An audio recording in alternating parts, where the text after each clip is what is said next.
If I had known saying no to my daughter would end with me at the bottom of the stairs, I'd have changed the locks months ago. She didn't yell, she didn't argue, she just stared at me, cold as a cashier, and said, "Give me the money or get out." When I refused, she gave me a hard shove. No warning, no hesitation. 1 second I was standing, the next I was on my back, ribs screaming, leg twisted, and her voice calmly calling 911, claiming I lost my balance. That's the day I realized she wasn't my daughter anymore. Before I tell you my story, drop a comment and let me know where you're watching from.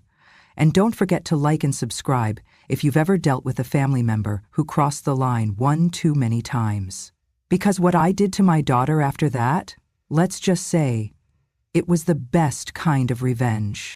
My name is Charlotte. I'm 68 years old, and last Thursday morning my daughter shoved me down a flight of stairs because I wouldn't give her my savings. It started like any other day. I was halfway through folding a load of towels when Demi called out from the kitchen. "Can we talk upstairs?" Her tone was clipped, businesslike, the way she used to sound when she managed client accounts before she got laid off. I should have known something was wrong just by that voice. I grabbed the handrail and made my way up slowly, my hip already tight from the cold. She followed behind me, too close. I remember gripping the rail tighter than usual. Something about her breathing felt off. When we reached the top, I turned, expecting her to say something, maybe ask for help again, like she'd done 2 nights before. But instead, she stepped in closer, blocking the hallway. "We need to stop pretending," she said. "You have the money, I have the need." I stared at her confused. "What money?" She rolled her eyes. "The savings, Mom. Don't play dumb. The CDs, the mutual funds. Whatever it is you've got stashed. I know you've been sitting on it since Dad died." I felt my throat tighten. "That's for emergencies. This is an emergency," she snapped. "If you don't give me the money, you can pack your things. Today." I didn't answer. I couldn't. My chest tightened so fast I thought I was about to faint. I tried to step past her, to move back toward my bedroom, but she put a hand on my shoulder. "Don't walk away from me." I looked her right in the eye. "I'm not giving you a dime." And that was it. Her hand pushed hard, fast.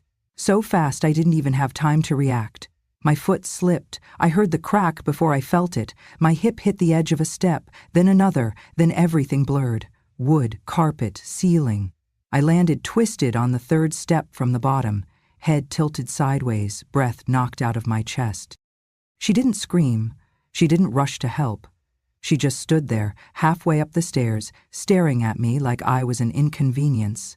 And then, calmly, she called 911. "She fell," I heard her say. "My mom's dizzy a lot lately. She missed a step. Yes, she's breathing." I wanted to yell, to correct her. But the pain bloomed like fire across my hip, and I couldn't make my mouth work right. Everything inside me screamed betrayal, but no sound came out. The paramedics arrived fast. One of them asked Demi if I had a history of falling. "She's had balance issues," she said smoothly. "I've been telling her to get a walker." I tried to shake my head.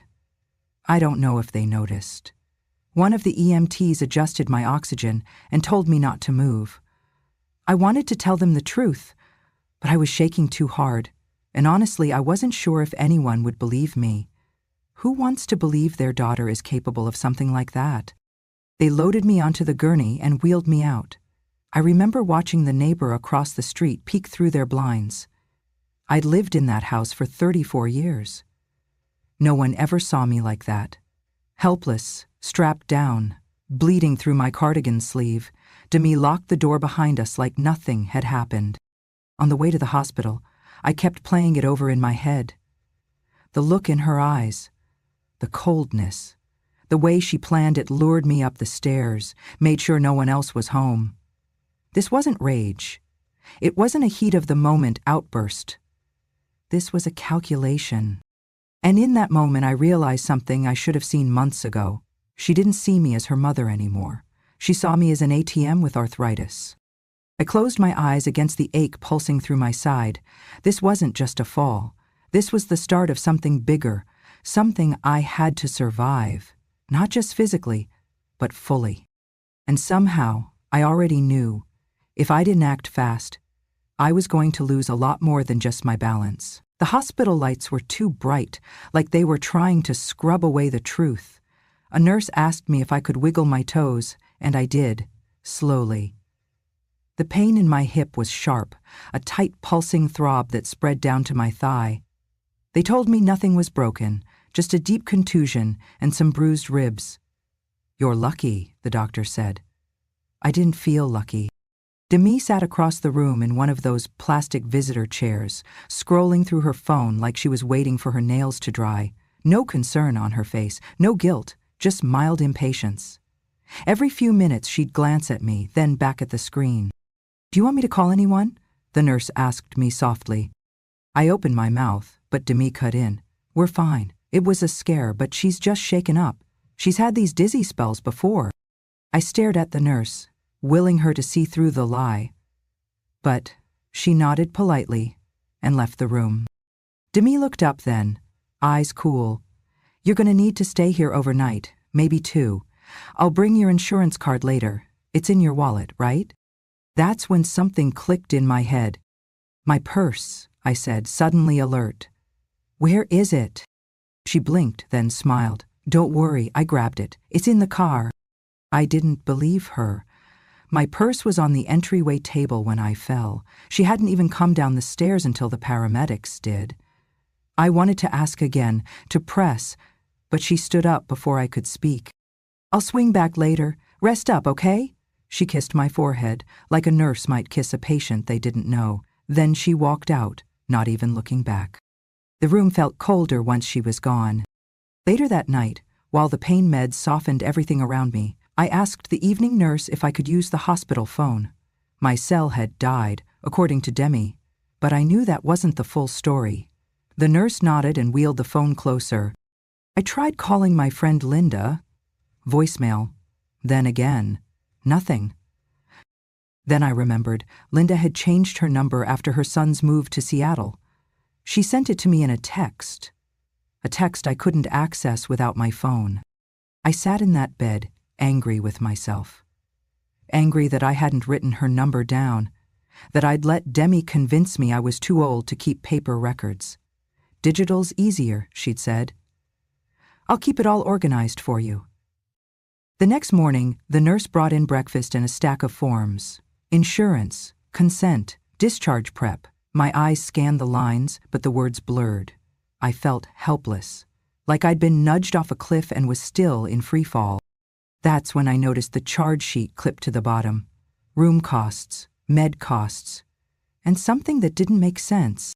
"Greetings, Patrick, sir, in dispatch. 422 ambulance dispatch." "Wait," I said, pointing at the line. "That's not right. I came in with county EMS." The nurse frowned and checked the notes. "Huh. It says your daughter arranged the dispatch. Must be a clerical error."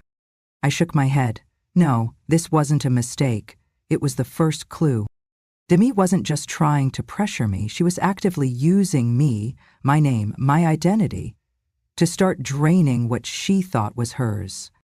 By noon, she still hadn't returned. No wallet, no phone, no visit. And that's when I knew. This wasn't a moment of anger, it was a strategy. This wasn't the beginning of her spiral, it was the middle of her plan. And if I didn't figure out how to stop her, I'd lose a lot more than my savings. By the time Demi finally walked back into my hospital room, it was almost dark. The shadows stretched across the tile floor, and the nurse had already dimmed the lights for the evening rounds. I'd been stewing in silence all day, playing every conversation in my head, replaying every choice I made over the past year that led me to this exact moment. Letting her move back in after the divorce, letting her streamline my bills, letting her become my emergency contact. She walked in holding a plastic grocery bag and a forced smile. "Brought you some things," she said, setting it on the side table. Inside were a toothbrush, a cardigan, and an open bag of trail mix I hadn't bought in months. "You have my purse?" I asked. She froze for half a beat, then shrugged. "Oh, it's at the house. I figured you didn't need it right now." I said nothing.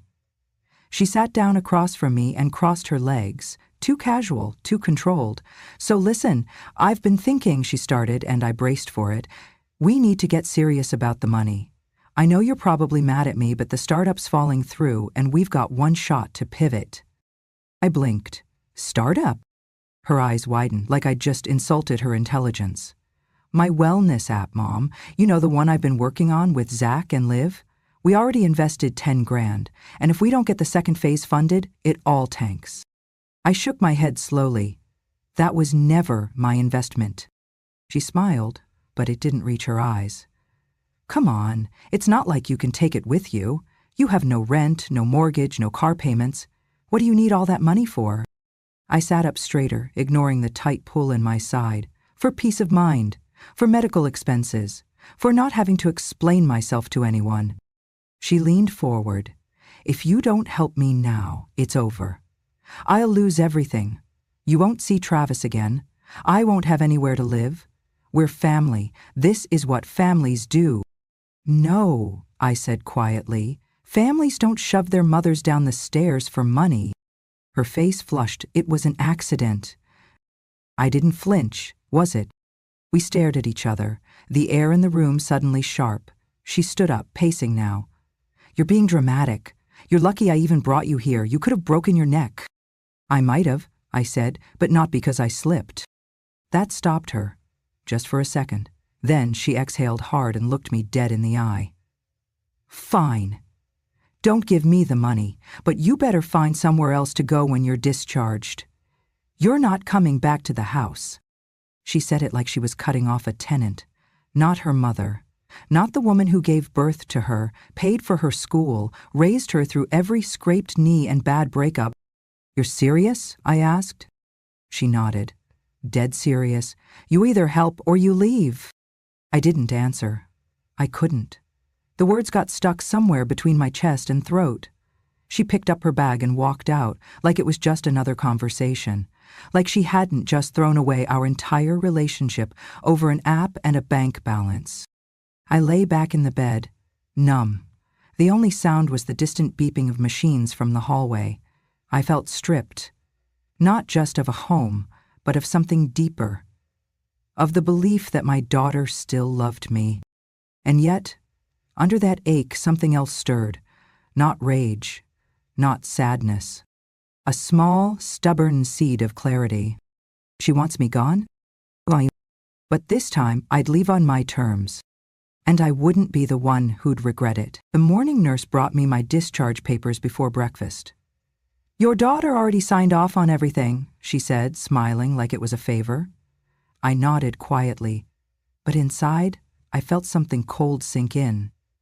Demi hadn't even waited to see if I could walk without help. She just signed the forms and left.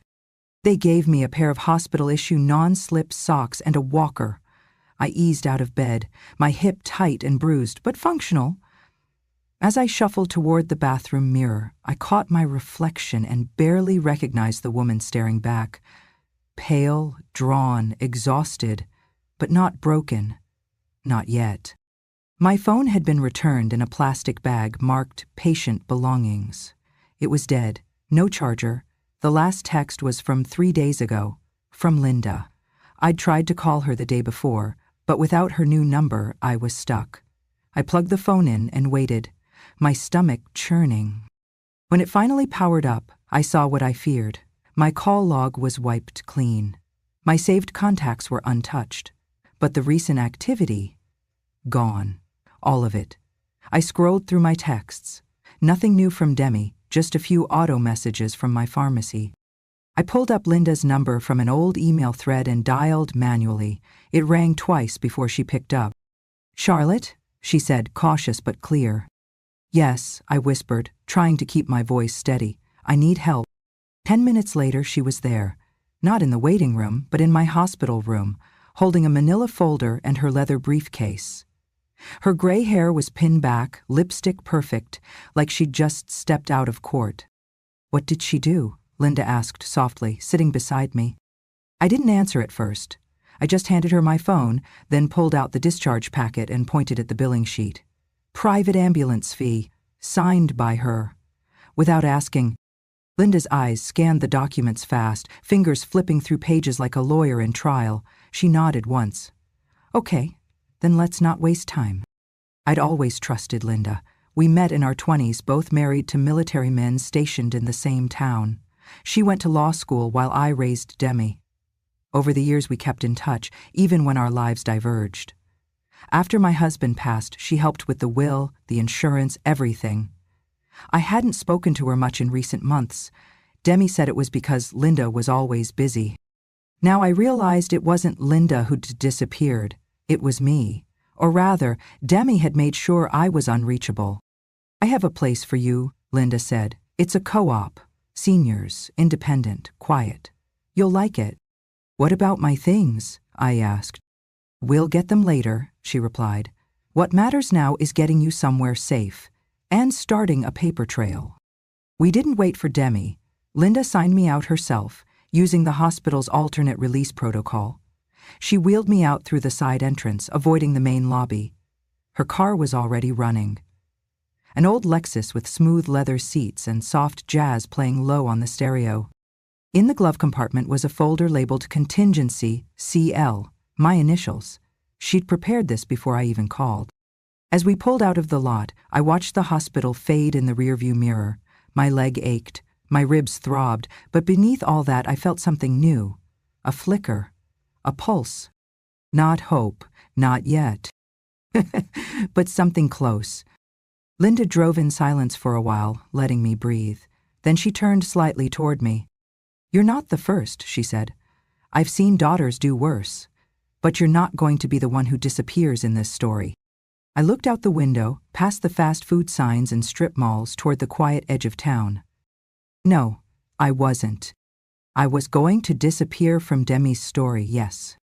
But only so I could write my own. Linda's car rolled to a stop in front of a single-story complex with a small wooden sign that read, Willow Crest Cooperative Living.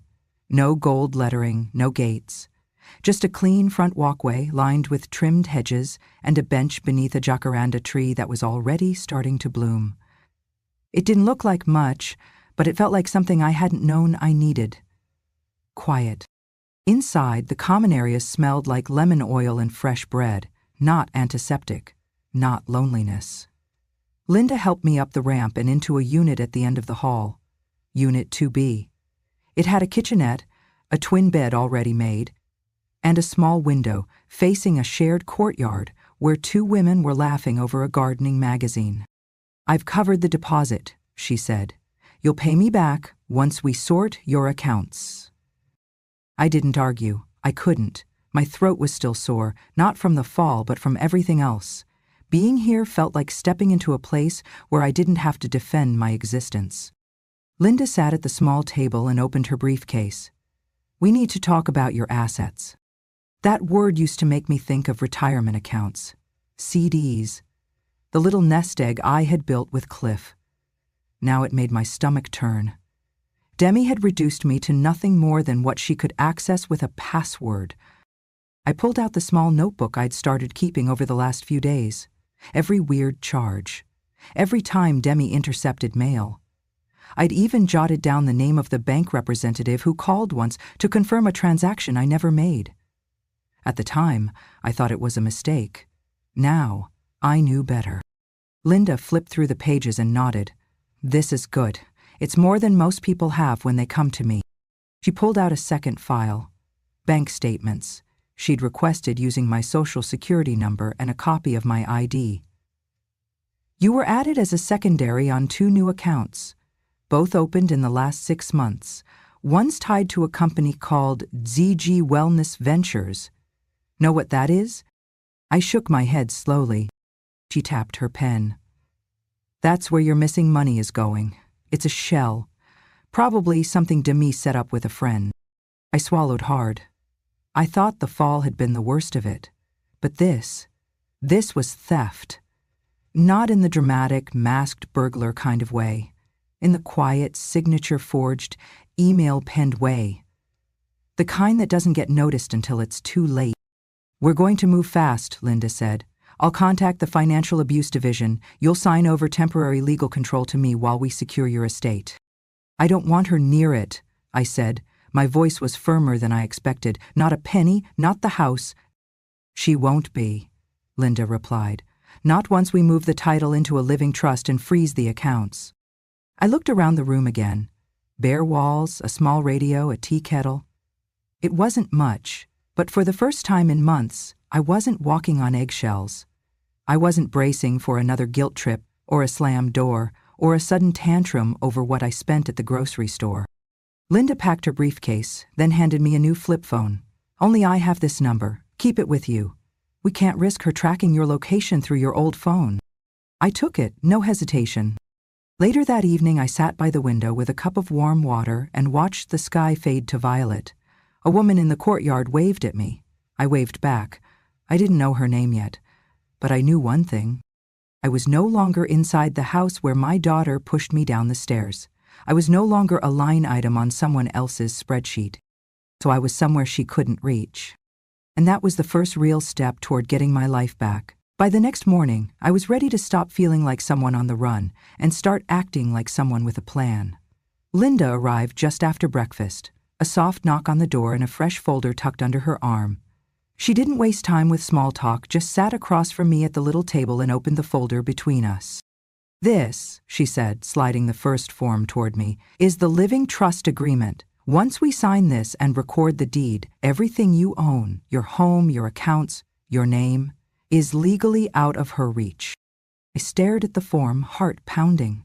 I hadn't even told Demi I was gone.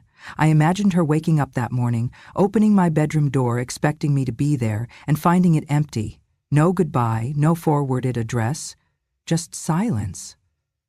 I wondered if she panicked, or if she just moved straight into that room and started going through my things. "What about the house?" I asked. "It's still in your name." "But she's been using it like it's hers. Utilities in your name, new furniture bought with your card, maybe even using the address for that fake business account. If we don't move fast, she could try to leverage it." I nodded, picking up the pen.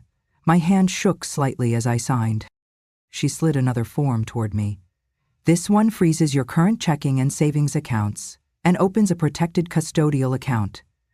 I'll be listed as the secondary for now, until the courts confirm your full protection order." I signed that one too, then another, and another. By the time we finished, my hand ached and my coffee had gone cold, but something inside me felt steadier, like bricks being placed one by one under my feet. Linda gathered the forms into a single neat stack. "There's more. A forensic accountant I know pulled your financial activity for the last year. She's documenting the transfers Demi made, especially the ones that went to third-party accounts.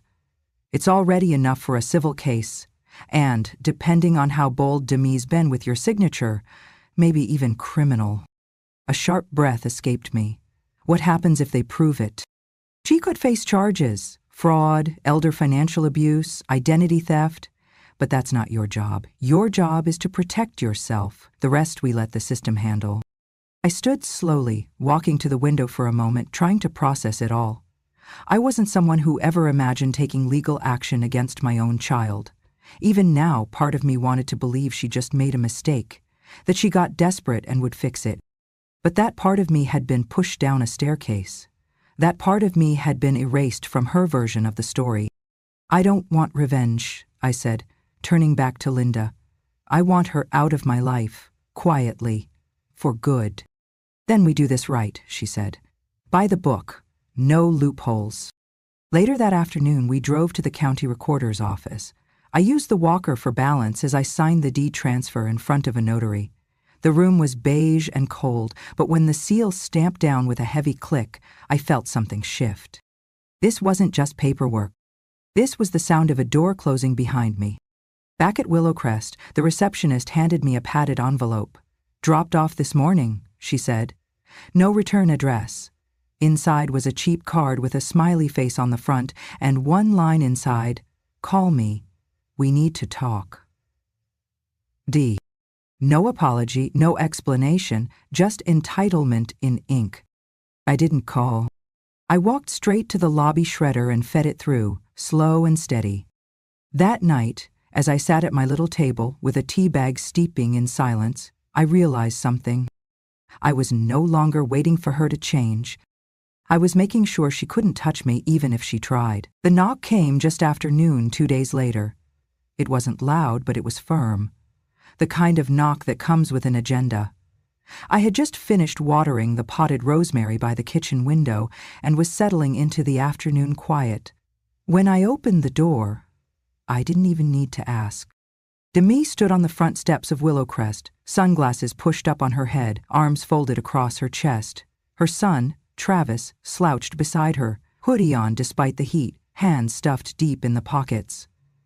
The second I saw them both, I felt it, that old weight pressing on my chest. Guilt, anger, a long, tangled thread of emotions I hadn't untied yet. "Mom," she said, like I was supposed to smile just because she used the word. "We need to talk." I didn't invite them in. Behind me, the door stayed half shut. I stepped outside just enough to make it clear this wasn't a welcome. "How did you find me?" I asked.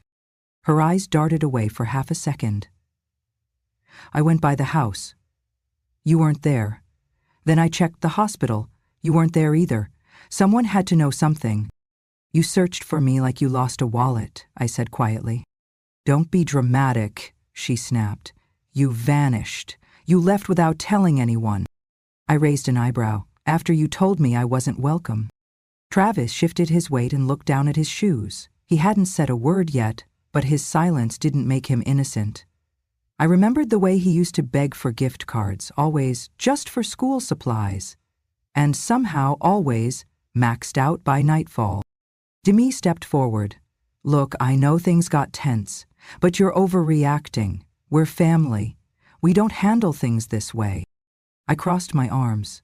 "How do we handle things then? By shoving people downstairs? By forging their signatures on accounts? By moving money through fake businesses?"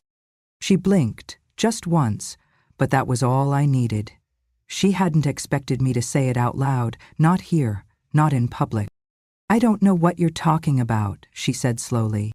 "I think you do," I replied, "and so do the lawyers." Her mouth fell open. Travis looked up, startled. "Lawyers?" he muttered. "You've been siphoning money from me for months. The fake LLC, the new accounts, I know everything now." Dimitri took a step forward again, her voice sharpening. "This is ridiculous. You're being manipulated. Whoever's advising you, they're turning you against your own daughter." "You did that all by yourself," I said, "and now it's over." A few steps away, Doris, the Willowcrest building manager, emerged from the office. She was calm, but her posture was alert. She approached quietly, hands folded in front of her. "Is there a problem here?" she asked, eyes steady. "No," I said quickly. "They were just leaving." Demi turned to Doris, suddenly shifting gears. "I'm her daughter. I just need a few minutes alone with her. It's a family matter." Doris didn't budge. "I understand. But our residents have made it clear who is and isn't allowed on the property. And I believe Miss Langley has asked for space." Demi's eyes went wide with disbelief. "You can't do this. You can't shut us out." "I already did," I said. "This isn't your house. This isn't your life anymore." Travis finally spoke up, his voice low. "So that's it? You're just cutting us off?" I looked at him for a long moment. I remembered holding him as a baby, buying him birthday cakes, sitting through school plays where he forgot all his lines. "I'm not cutting anyone off," I said. "You cut yourselves loose the moment you saw me as a bank and not a person." Doris stepped between us now, gently but firmly. "You'll need to leave." Demi looked like she might say something more, but then she turned sharply, her heels clicking on the sidewalk. Travis trailed behind, still silent. I didn't watch them walk away. I went back inside, closed the door and leaned against it for a moment. My hands were steady, my breath even. The confrontation I'd dreaded was over, and for the first time I hadn't crumbled. I'd stood my ground, and it felt like something I could get used to. 2 mornings after Demi and Travis were escorted out of Willowcrest, a plain white envelope appeared in my mailbox. No return address. My name written in Demi's familiar handwriting. Too neat, too careful, like she'd taken her time. I stood at the counter staring at it, coffee cooling in my hand, pulse suddenly louder than the ticking kitchen clock. Didn't open it right away. I left it sitting on the table for over an hour, circling it like it was a trap I couldn't quite see the trigger for. Eventually, I sat down, took a slow breath, and slid my finger under the flap. The card inside had a watercolor flower on the front. Inside, just one paragraph written in her loopy script. "Mom, I know you're mad. I never meant to hurt you. Things got out of hand, and I miss you. Travis misses you. We're having a hard time right now. Can we please just talk? Maybe meet somewhere? I still have that check you gave me. Maybe we can use it to fix things. Love, Demi." There it was, wrapped in half an apology, buried beneath another ask. The check she was talking about wasn't one I gave her. It was one she took. My signature forged, amount written in a different pen. It had been cashed once already into the ZG Wellness account. I'd seen the transaction line myself. But now she was pretending it was untouched, pretending it was a gesture of peace, like I wouldn't know. I flipped the card over. A second sheet of paper was folded inside. At first glance, it looked like a photo of a signed form. My name scrawled across the bottom of a loan authorization. My heart dropped for a second, until I saw the date. A week after I'd left the hospital. I never signed anything after that day. Not with her, not ever. I grabbed the flip phone Linda had given me and dialed her number. She answered on the second ring. "She forged another document," I said, "and she mailed it to me." Linda didn't even pause. "I'm forwarding you a Dropbox link. Upload the photo now. Our forensic specialist can match the handwriting by tomorrow. And keep the envelope. We can get fingerprints." It felt surreal, like I was reporting a crime committed by a stranger. But that's what Demi had become. Not a daughter, not a mistake. A calculated threat wrapped in sweet words and recycled guilt. Later that day, I handed the envelope, letter, and fake document to the investigator Linda had brought onto the case. He looked young but moved with the kind of quiet precision that told me he'd seen this before. He didn't treat me like a victim. He treated me like a witness. And I liked that. "You're doing the right thing," he said as he placed the letter into a protective sleeve. "She's not just crossing lines. She's building a paper trail of intent." That night, I didn't journal. I didn't call anyone. I just sat by the window, watching the porch light flicker outside my unit, thinking about how many times I'd let her twist the truth into something that sounded almost reasonable, how many times I'd chosen silence just to keep the peace. But silence is a terrible protector. So this time, I let the paperwork speak. I let the check and the letter and the fake signature say what I never had the words for. I'm done pretending this is love. It's not, and it hasn't been for a long time. I was sitting in the courtyard with my tea when the call came. The sun hadn't fully broken through the morning haze, and the koi pond still looked like a sheet of glass. I had just finished watering the basil plant Marlene from 2A gave me when my phone buzzed against the table. The number wasn't familiar, but it had a local area code. I answered with a quiet, "Hello." "Mrs. Langley?" the voice on the other end asked. "This is Detective Raymond Alvarez with the county's Elder Fraud Investigation Unit. I believe your attorney, Linda Harper, forwarded your case file." My spine straightened. I set my mug down slowly. "Yes, that's right. We've reviewed the documents you provided, the forged check, the power of attorney paperwork, the ZG Wellness bank transfers, and matched them with financial activity linked to your daughter's name and her known IP address. Based on what we have, we've opened a formal investigation into Miss Demi Andrews and an associate, Travis Andrews. You're listed as the primary victim." I didn't say anything at first. My hand gripped the armrest of the bench. I'd known this was coming, known we were building to something, but hearing it aloud made it real in a way nothing else had. "She's being investigated?" I asked softly. "Yes," he said. "For multiple charges, including financial exploitation of a dependent elder, identity theft, and forgery. We've also flagged 2 more checks that were processed using your name within the last 3 weeks. One was signed electronically through a platform that requires voice confirmation. We have a recording of Ms. Andrews posing as you." My breath caught in my throat. I had no idea she'd gone that far. Do I need to do anything? I asked. For now, just continue cooperating with Ms. Harper. We'll be in touch about a formal interview. You've done everything right. And if you feel unsafe, let us know. You're entitled to a protective order. I hung up slowly. The phone sat heavy in my lap. Not with fear, but with something colder, sadder. They were naming it now. Officially, legally. This wasn't just family drama, it was criminal. My daughter had committed crimes against me, and now the law was stepping in where love had long since stepped out. That afternoon, I told Linda everything. She didn't flinch, didn't blink, she just nodded, already taking notes, already 2 steps ahead. She's going to try to spin this, she warned. She might cry, she might deny everything. She might even try to flip it and say you're unstable. I'm ready, I said. I know who she is now. But even as I said it, I felt the ache rising again, the one that came not from the betrayal, but from the finality of it. I hadn't just lost my daughter. I'd lost the illusion of her. The version I kept hoping would come back, the one who used to fall asleep on my chest when she was sick, who cried over scraped knees and called me from college at midnight just to say she missed me. That girl was gone, and the woman who replaced her didn't care about me, only what she could take. As the sun dipped behind the trees and the light shifted across the garden, I sat in silence, not because I was afraid, but because there was nothing more to say. The law would speak now, and Demi was finally going to hear it. The next few days passed in a quiet I hadn't known I needed. There were no knocks, no voicemails filled with guilt, no sudden appearances at the gate, just a soft routine. Tea in the morning, walks in the garden, brief chats with Marlene about crossword puzzles and her obsession with lemon bars. I didn't tell many people what had happened. They didn't ask, and I didn't offer. But somehow, everyone at Willowcrest seemed to know enough to give me space and respect without pity. On Thursday, Linda showed up with a small stack of envelopes.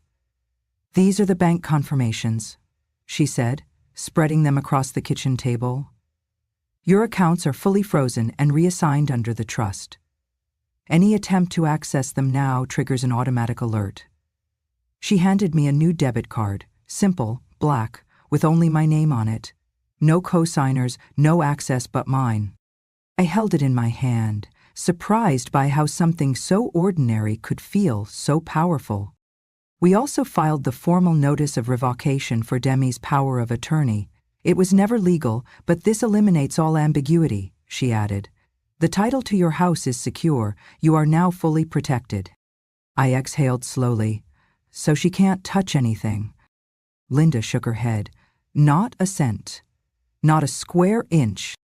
That afternoon, I sat in the garden again, same bench by the koi pond, same gentle breeze. I didn't feel triumphant. I didn't feel vengeful. I just felt still. For the first time in what felt like years, there was no dread in my chest, no waiting for the next explosion, no twisting every word to avoid setting her off. Later that evening, as the sky turned a soft peach and the hallway outside my unit went quiet, the front desk rang. "Mrs. Langley, you have a delivery. No signature required." I walked slowly to the reception area. Doris handed me a small padded envelope. No return address. Again. But the handwriting was unmistakable. Demi's. Back in my room, I didn't open it right away. I poured a glass of water, sat at the table, and stared at it for a long time. Then I slid my finger beneath the flap and pulled out a folded sheet of notebook paper and a check. The note was brief. "I know I messed up. I didn't mean to hurt you. I was scared. Please don't ruin my life. Travis needs me. We're out of options. If you could just send a little something, I swear we'll leave you alone. You don't have to forgive me. Just help me. One last time." The check was made out for $3,000, 0 cents, my name printed on it, not signed by me. Memo line, "For car repairs." It was drawn from one of the accounts I thought had been closed months ago. She hadn't stopped. Even now, under investigation, under scrutiny, she still believed there was a version of me that could be guilted back into silence. But she was too late. I tore the check in half, then again, until it disappeared into scraps no bigger than crumbs. I dropped them in the shredder in the front office without a word. That night, I locked my door, not out of fear, but with purpose. Not to keep something out, but to protect what I had finally reclaimed. My future. The next morning, the sun spilled through the window just as I finished my tea. The air smelled like rain, soft and clean. I opened the window and let it in, and for the first time in years, I didn't brace for anything. I just breathed.